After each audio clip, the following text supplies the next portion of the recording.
L'ouverture des magasins le dimanche, pour ou contre. Bonjour et bienvenue dans Librement, le podcast.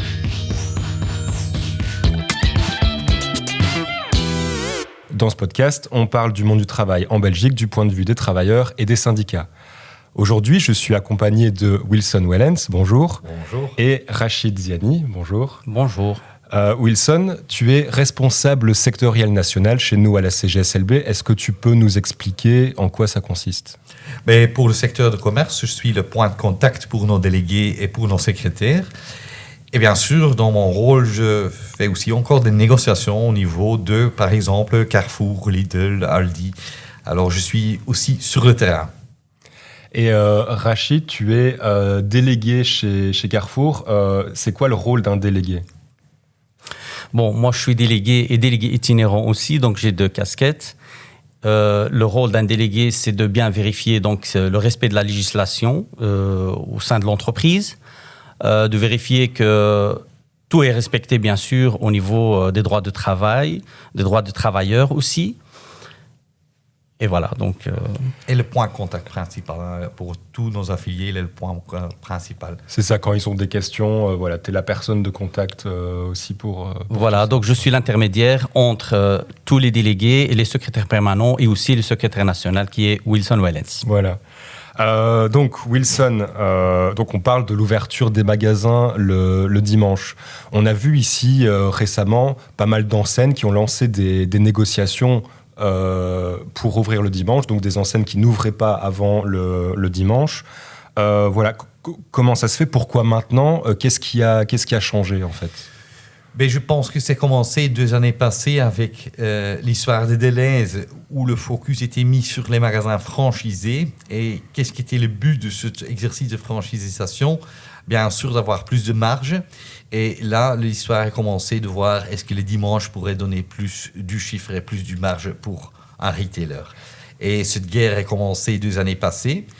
Je pense que OK était le suivant, hein, ça fait partie de Colruyt. Et très proche après, c'était Carrefour qui a voulu mettre ça sur la table.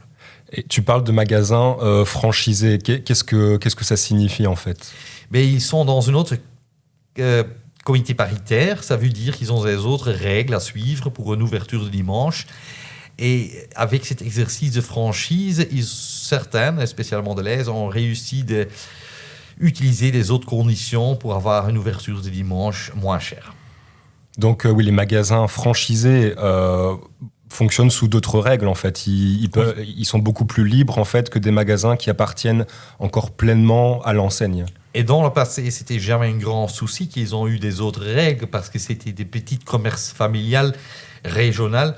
Maintenant, avec cet exercice de Delhaize, c'est devenu quelque chose qui est partout avec des magasins de plusieurs tailles.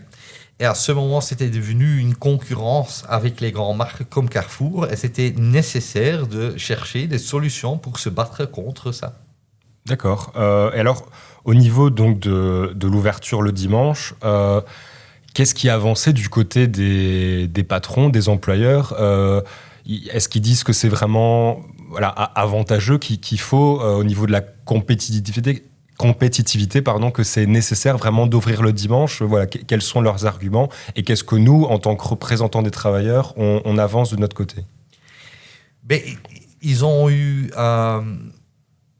des idées pour ouvrir le dimanche. Ils pensaient que ça peut donner du chiffre, mais je peux confirmer, je viens de parler avec nos délégués de Carrefour ici, et ils me confirment, ça donne du chiffre en plus. Mais on doit être réaliste aussi, ça donne du chiffre maintenant de plus pour Carrefour, ça donne aussi du chiffre en plus pour OK. Il y a encore des autres marques qui ne sont pas ouvertes le dimanche. Imaginons dans un monde que chaque marque est ouverte le dimanche. Je ne suis pas convaincu que la consommation va monter avec le même niveau. Alors, est-ce que ça sera à la fin vraiment rentable ou bénéficiaire pour cette entreprise ? On a des doutes. D'accord. On a des doutes. Mais pour le moment, c'est dans l'avantage de Carrefour et c'est dans l'avantage de nos travailleurs et nos affiliés chez Carrefour. Et ça, c'est pour le moment le plus important. D'accord. Rachid, donc toi, tu as assisté aux négociations vraiment autour de cette ouverture le dimanche, parce que voilà, en Belgique, on n'impose pas ça comme ça aux travailleurs. On leur dit pas, toi, tu vas devoir maintenant travailler le dimanche et t'as rien à dire. Non, ça se négocie. Il y a des avantages, peut-être qu'on obtient des compensations pour travailler le dimanche. En fait, en effet, donc j'ai assisté à cette concertation et quand je dis le mot concertation, ça c'est vraiment très important pour nous au sein de notre entreprise. Grâce à cette concertation, donc nous, on s'est concerté aussi avec tous les affiliés, tous les travailleurs des Carrefour en faisant des assemblées, en transmettant des messages à chaque fois qu'il y a une négociation comme ça. Donc pour avoir l'avis des travailleurs avant de prendre des décisions, bien sûr. Et comment ils réagissent justement les travailleurs par rapport à ça? En fait, les travailleurs, c'était mitigé, mais plus qu'on rentrait dans les détails et on leur donnait les explications, que les choses apparaissaient vraiment claires. Donc là, on a eu des travailleurs qui étaient pour l'ouverture des dimanches parce qu'il n'y avait pas le choix. Donc on devait aussi suivre, vu le contexte économique actuel et vu toute la concurrence qu'il y a autour. Donc à ce moment-là, puisqu'on a avancé dans la négociation, on a donc réalisé que les travailleurs, ils étaient motivés pour travailler le dimanche, mais pas à n'importe quel prix. C'est-à-dire quand on a commencé à leur expliquer l'avancement des négociations, qu'il y aura des chèques repas de 1,50 € pour l'instant et que c'est sur base volontaire à 100% pour les anciens et les nouveaux engagés, ils auront une base volontaire partielle, c'est-à-dire ils ont 13 dimanches obligatoire. Avant, on était sur 26 dimanches obligatoires. On a réussi quand même à descendre à ces 13 dimanches obligatoires. Et au-delà des 13 dimanches, ceux qui souhaiteraient encore travailler plus, ils pourront le faire. On a aussi obtenu quand même un point qui était important, c'est l'augmentation à 28 heures de tous les contrats en dessous de 28. Et aussi, parfois, en faisant des heures complémentaires pour travailler le dimanche pour tous les temps partiels. Et est-ce qu'il y a des différences, disons, de réaction entre les tranches d'âge de travailleurs? Est-ce qu'il y en a qui ont plus accepté l'idée que d'autres? Franchement, je pense que tout le monde a accepté l'idée. La seule chose, c'est que, par exemple, tous les anciens, ils ont privilégié que c'est les jeunes, les nouveaux engagés, tout ça, qui travailleraient les dimanches, parce que les anciens, ça ne les intéressait pas, pour autant qu'ils étaient presque tous temps plein déjà. Et donc, ils ont privilégié que ceux qui ont des contrats, on va dire, précaires, qui travailleraient le dimanche. D'accord. Et alors, quand on travaille le dimanche, alors, on a un autre jour de repos la semaine. Mais est-ce que ça a la même valeur? Est-ce qu'un jour de repos le dimanche a la même valeur qu'un jour de repos en pleine semaine? Ça, tout dépend d'une personne à l'autre, tout dépend de la situation familiale. Il y en a qui disent non, pour moi, le dimanche, c'est pour ma famille, c'est pour ma vie privée. Mais il y en a qui disent non, moi, je m'en fous, moi, du moment que j'ai du travail et que, voilà, donc ça n'a pas d'importance. J'aime autant un jour en plus en semaine pour mes papiers administratifs, pour tout ça. Donc, voilà, ça ne poserait pas de problème.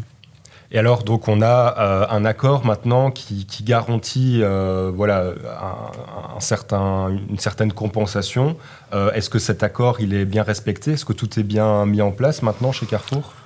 Pour l'instant, donc c'est le début, parce que franchement, la direction hésitait beaucoup comment ça allait se passer. Nous-mêmes, syndicalement, on hésitait vraiment beaucoup, même qu'on savait déjà, parce qu'au niveau syndical, on a de l'expérience à ce niveau-là. Pour l'instant, ça pose beaucoup de problèmes par rapport aux heures, parce qu'ils n'ont pas encore donné les heures aux gens. Les heures complémentaires aussi, parce qu'on glisse les heures de la semaine vers le dimanche, et ça pose un peu de problème au niveau de la charge de travail sur la semaine. Mais la direction s'est engagée via les DS locales, comme quoi donc, il faut juste laisser le temps de commencer pour voir qu'est-ce que ça va donner. Et après, on analysera et on fait une évaluation totale de la situation pour améliorer. Et je pense que maintenant, pour les chiffres sont là.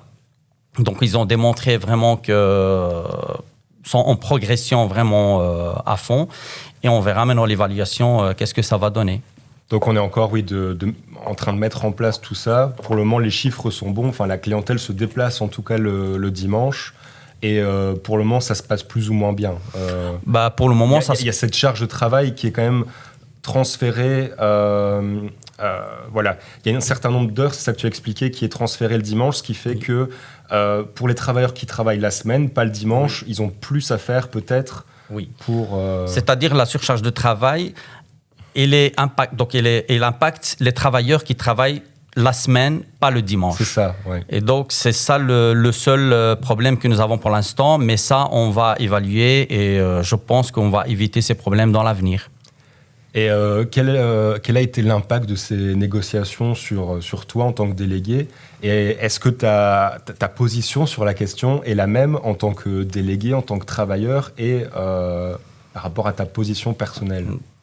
Donc moi, l'impact sur moi en tant que travailleur d'abord, avant tout, et en tant que délégué syndical aussi, pour moi, c'est la même chose.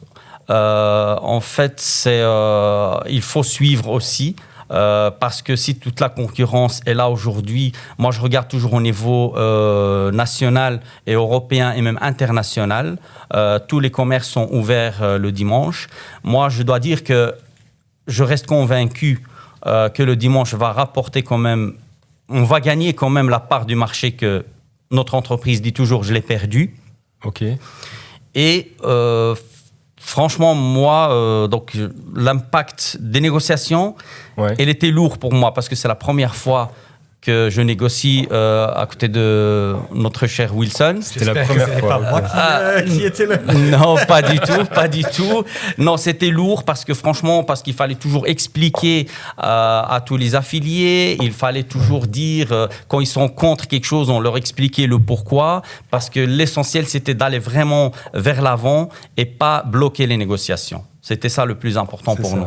Voilà. Okay. Oui, si je peux juste aboutir à ça, ça c'était notre méthode. On était toujours très proche à nos affiliés, à tout le monde qui est affilié. Pas seulement les délégués, mais tout le monde qui était affilié. On a fait plusieurs mailings, on a toujours été ouvert et transparent, on a posé des questions, on a reçu du feedback qui était quand même pour la direction, parfois des points qu'ils n'ont pas en pensé.